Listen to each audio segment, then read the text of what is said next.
আনসারদের দাবি আদায়ের আন্দোলন রূপ নেয় সংঘর্ষে। চাকরি স্থায়ীকরণের দাবিতে রবিবার সচিবালয়ে অবস্থান নেয় আনসার সদস্যরা। তাদের দাবি মেনে নেয় অন্তর্বর্তীকালীন সরকার। তারপরও সচিবালয় ঘেরাও করে রাখে তারা। এ সময় সচিবালয় থেকে বের হওয়ার সময় অন্তর্বর্তী সরকারের উপদেষ্টাদের অবরুদ্ধ করে রাখে আনসার সদস্যরা।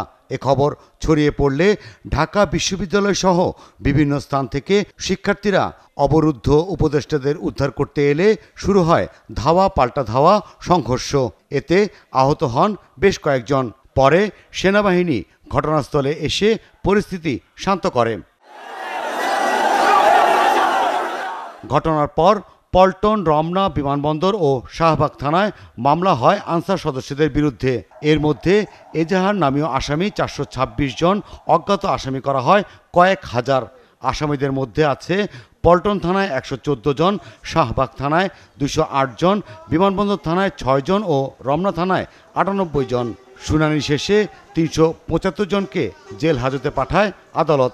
তদন্তকারী কর্মকর্তা বলেন যে আনসাররা সরাসরি এই ধরনের নাশকতা এবং এই ঘটনার সঙ্গে তারা জড়িত, অতএব তাদেরকে জেলখানায় পাঠানো হোক এবং তার বক্তব্য শোনার পর বিজ্ঞ আদালত এই আনসারদেরকে কারাগারে প্রেরণ করে।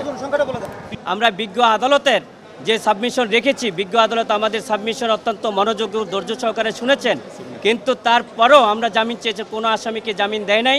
জামিন নামঞ্জুর করে সিডব্লিউ আমলে তাদেরকে সকলকে জেল হাজতে প্রেরণ করা হয়েছে। এদিকে আদাবর থানায় গার্মেন্টস কর্মী রুবেল হত্যা মামলায় আওয়ামী লীগের প্রচার প্রকাশনা সম্পাদক আব্দুস সোবহান গোলাপকে 7 দিনের রিমান্ড মঞ্জুর করে আদালত। জেমসন মাহবুব, 71, ঢাকা।